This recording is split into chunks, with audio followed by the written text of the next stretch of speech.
You left the airlock open again, Valerie said, one hand on her hip, the other delicately cradling a tablet glowing with blue holographics.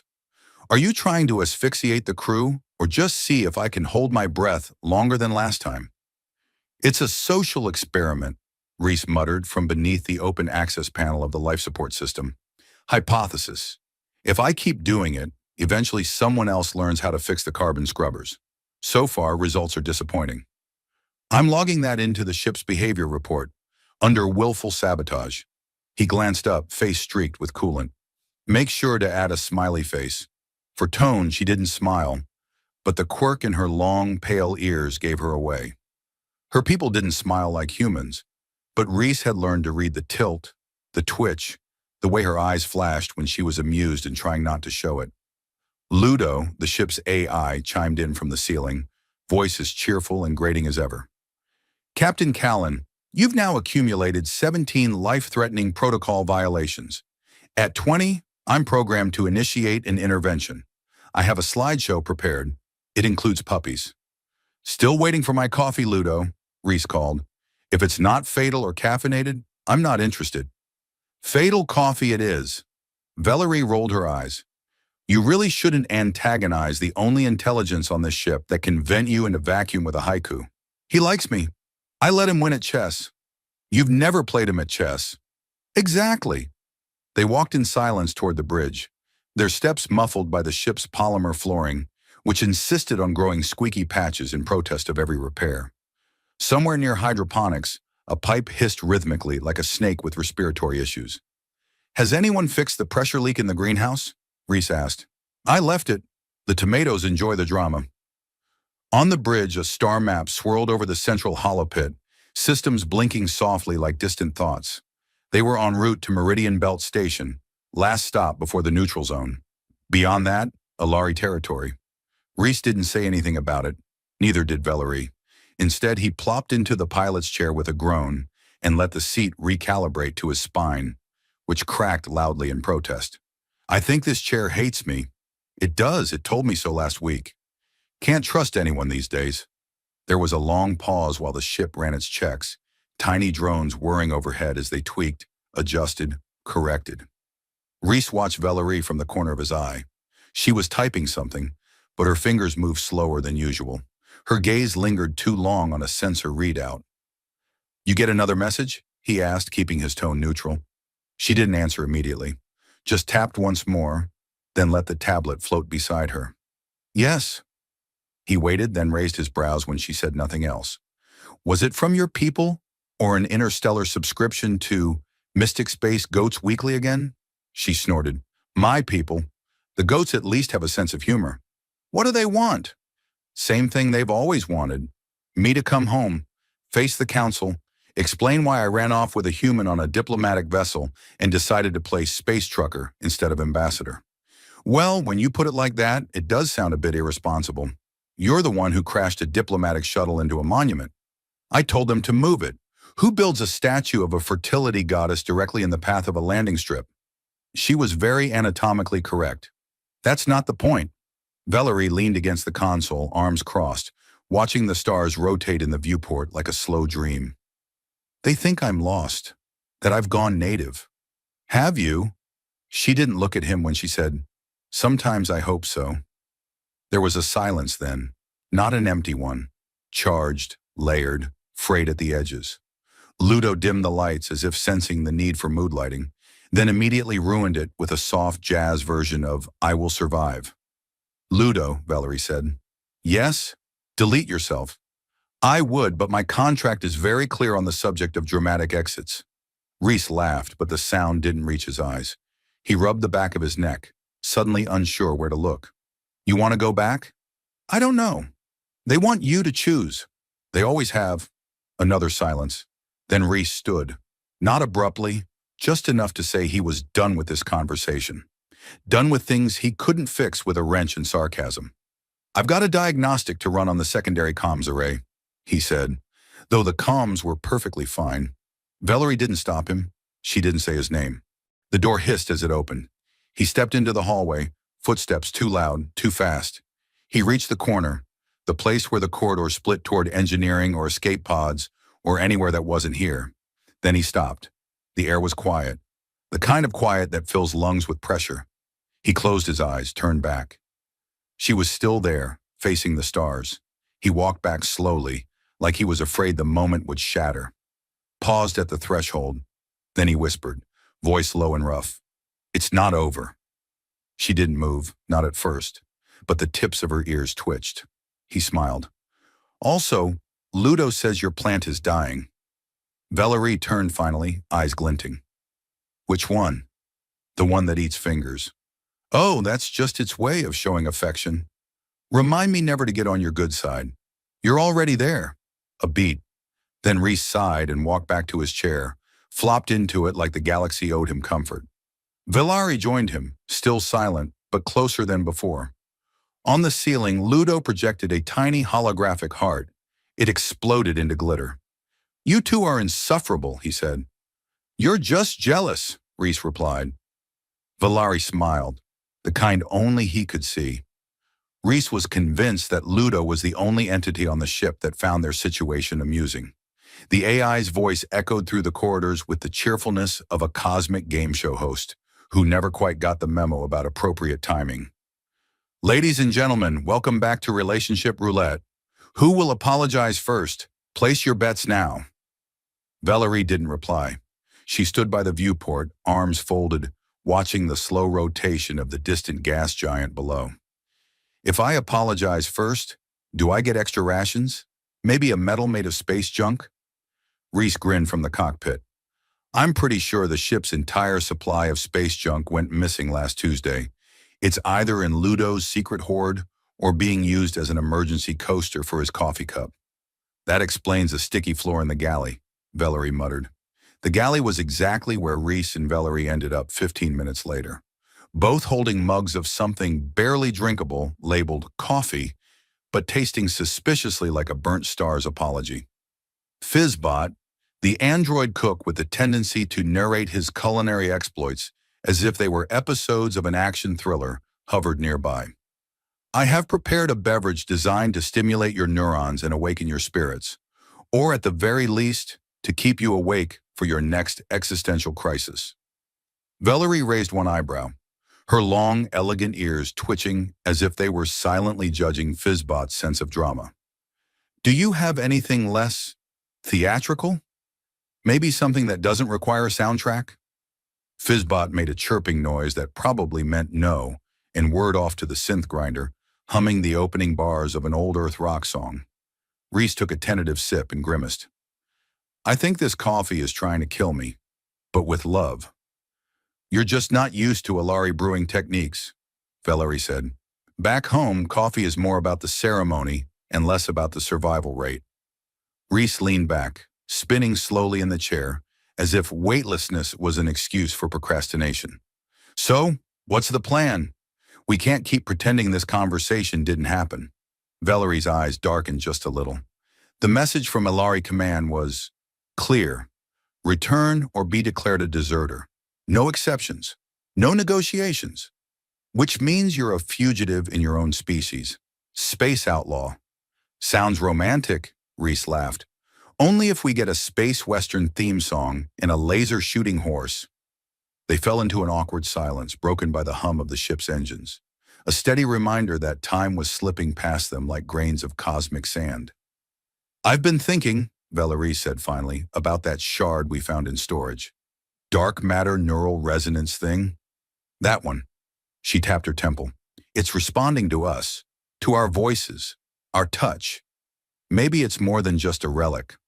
Like a cosmic mood ring?" Valerie smiled, the kind that meant both amusement and caution. "Or a key." Reese raised an eyebrow. "To what? The universe's lost car keys?" "The ship's AI suggests it might be a message." "From who?" "The galaxy's most passive-aggressive civilization?" "Something like that." They stood together in the dim storage bay, the shard glowing faintly in the low light, pulsing as if alive. Reese reached out, fingers trembling just slightly, and the shard's glow intensified. A whisper tickled his mind, something ancient, almost lost in the depths of space and time. "What did you feel?" Valerie asked, watching him closely. Like 100 voices all saying, wait, like the universe is holding its breath. Valerie nodded. It's as if it wants us to listen. Suddenly, Ludo's voice crackled over the comm. Warning, unknown signal detected. Probability of existential danger? Moderate. Probability of Fizzbot's kitchen catching fire? High. Reese sighed. Great. We get mysterious artifacts and existential threats before breakfast. Valerie grabbed a datapad and started decoding the encrypted message. The Alari want me back, but this might be bigger than all of us. Reese leaned against the console, scanning the incoming signal spectrum. If this shard is a seed from a civilization beyond our charts, maybe it's a call for help, or a warning. Fizzbot burst into the room, smoke trailing from his right arm. Fire in the galley. Again. Do not be alarmed. It's only my third self-immolation this cycle. Valerie smirked. At least someone's consistent. Reese pulled a fire extinguisher off the wall and jogged after the frantic android. Try not to burn down the ship. We're a little attached to it. As the smell of singed circuits faded, Valerie turned back to the shard, her long ears twitching as if catching a secret melody only she could hear. Reese, this isn't just about us anymore. Whatever's calling out, it's tied to the future. Maybe even to the past we don't remember. Reese wiped soot off his sleeve and smiled wryly. Great. So now we're on a cosmic scavenger hunt with a ticking clock, an angry homeworld, and an AI that thinks it's a stand-up comedian. Valerie laughed, the sound soft and genuine. Could be worse.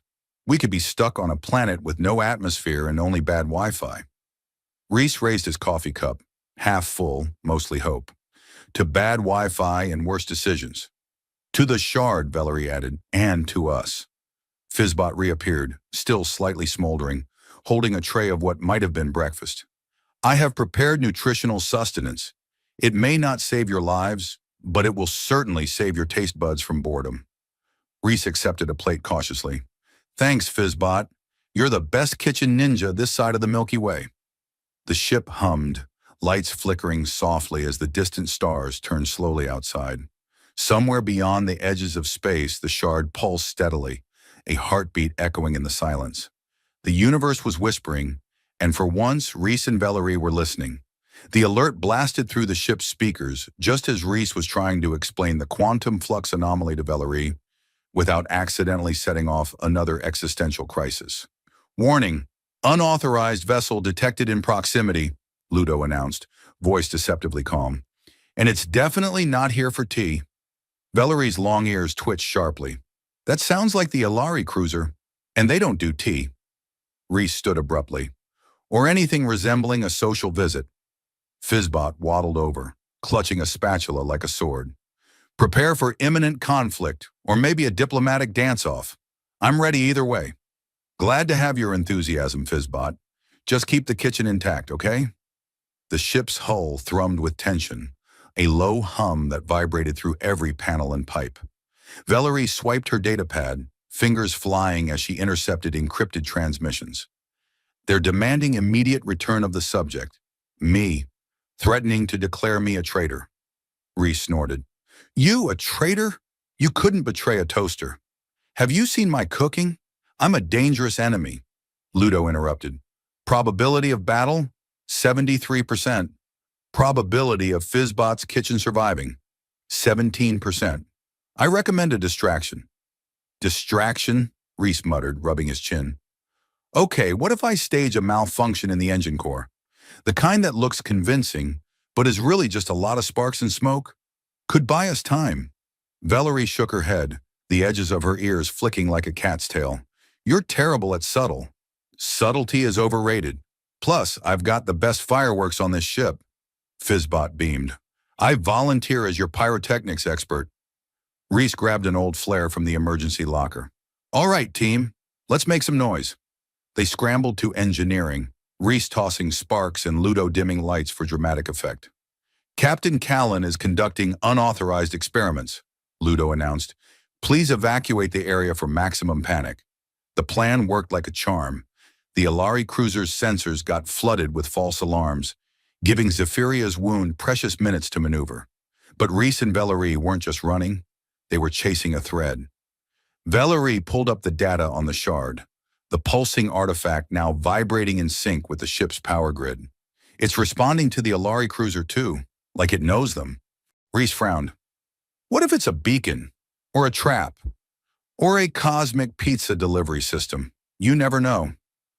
Only you would hope for pizza in the middle of an interstellar standoff.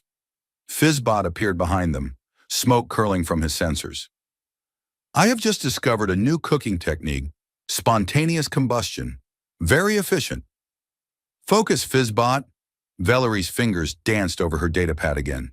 This shard, it's not just Alari technology. It's older, far older, maybe from the precursors. Reese blinked. The precursors? Those extinct space wizards who left behind ruins and warnings about doom? Valerie nodded. Exactly. If this is their artifact, then it might be a warning or a key. Reese swore softly. Great. We're caught between angry Alari, a mysterious ancient artifact, and your kitchen's tendency to explode. Just another day in space. Ludo's voice crackled with an odd kind of enthusiasm. Captain, the Alari cruiser is initiating boarding protocols. Recommend immediate preparation for hand-to-hand negotiations or laser tag. Valerie smiled. Laser tag sounds preferable. Reese grabbed a stun baton from the armory. All right, space cowboy, let's see if you can keep up. The airlock cycled open with a hiss, revealing the Alari boarding party. Their leader stepped forward, tall, regal, with the same long ears as Valerie, but hardened by years of duty and disappointment. You have my daughter, he said, voice smooth but firm. Return her and the artifact. Cease this madness. Valerie squared her shoulders. I am not their prisoner, and this shard belongs to all of us, not just the Alari.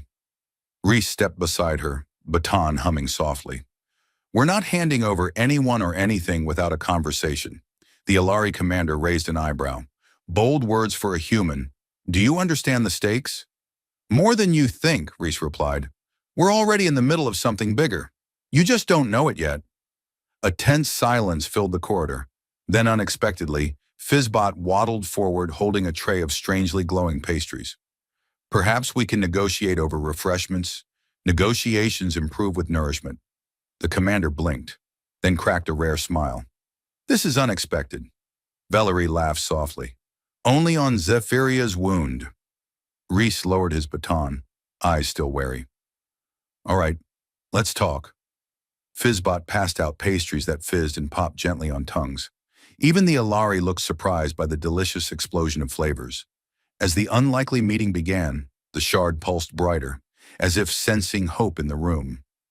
Reese caught Valerie's eye. Maybe this isn't the end of the line.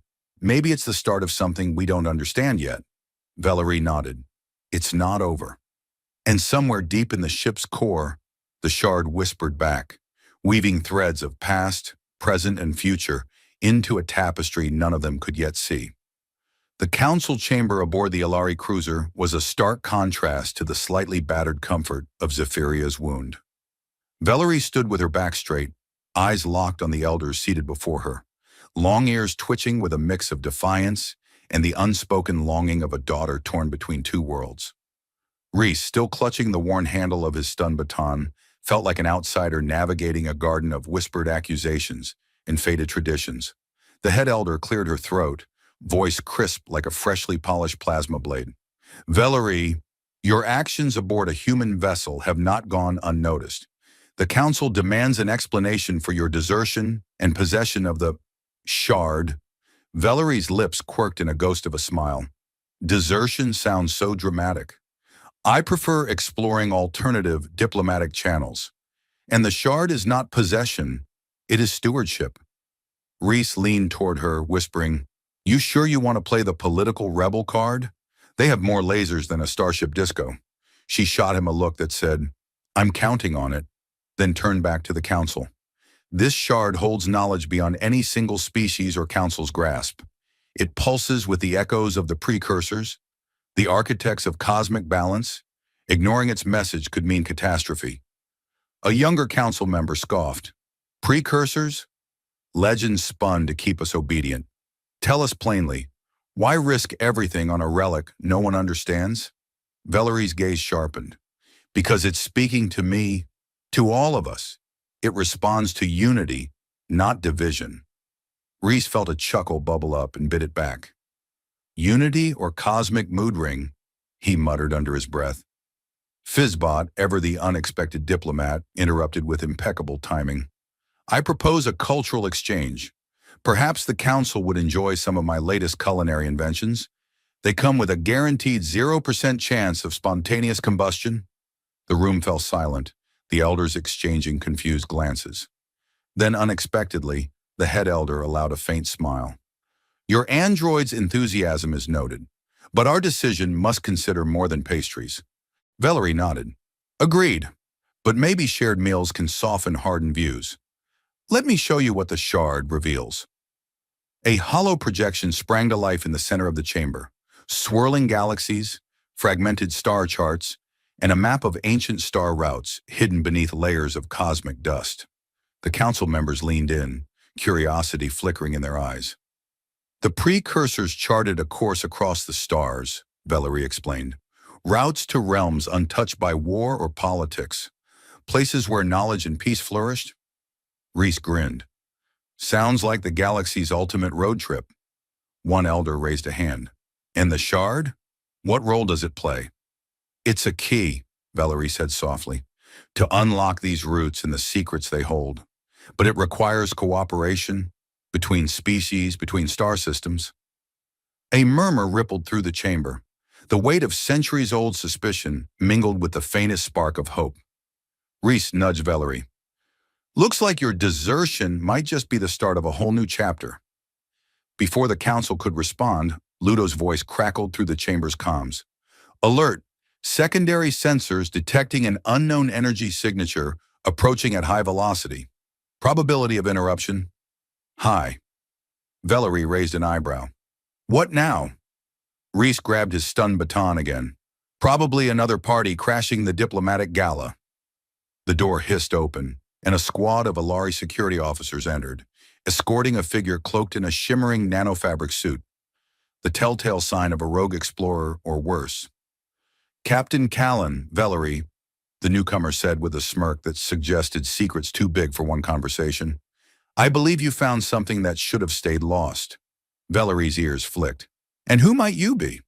Call me Jax, and I'm here to make sure the shard's secrets don't fall into the wrong hands. Or the right hands for that matter. Depends on the day. Reese cracked his knuckles. Great. Another wild card. What's your game? Jax shrugged. Let's just say I prefer chaos with a side of diplomacy. Fizzbot sidled up to Reese, whispering, I detect an 87% chance this will not end peacefully.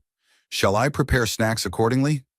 Make it something explosive, Reese said, eyes narrowing. As Jax unveiled encrypted star charts and half-told legends, Valerie realized the game had changed. The shard was no longer a mysterious artifact. It was a beacon, a prize, and a puzzle wrapped in layers of interstellar intrigue. She caught Reese's eye across the room. It's not over. No, Reese agreed. It's just getting started. The tension in the command deck was palpable, but Reese was oddly calm. Maybe it was the fact that after a dozen near-death encounters, a rogue explorer, and Fizzbot's third kitchen fire, he'd started to believe that chaos was just the universe's way of saying hello. Or maybe it was because Valerie was right beside him, her long ears twitching with a quiet resolve that somehow made everything seem manageable, even the impossible. All right, Jax, Reese said, hands resting on the console. You want to talk about the shard? Let's hear it. Jax's smirk faltered for a moment. You humans and Alari are stubborn. That shard is a remnant of the precursor's last attempt to preserve balance in the galaxy. It's not just a key, it's a test. Valerie folded her arms. A test of what? Of unity, Jax replied. Of whether species can set aside pride in politics to protect what matters most. Knowledge, peace, and the future. Reese shook his head. So it's some cosmic group project. Exactly, Jax said with a grin. Fizzbot beeped excitedly. Group projects require snacks. I have prepared commemorative nanobites in celebration of collaboration. Valerie chuckled. You really do think food fixes everything.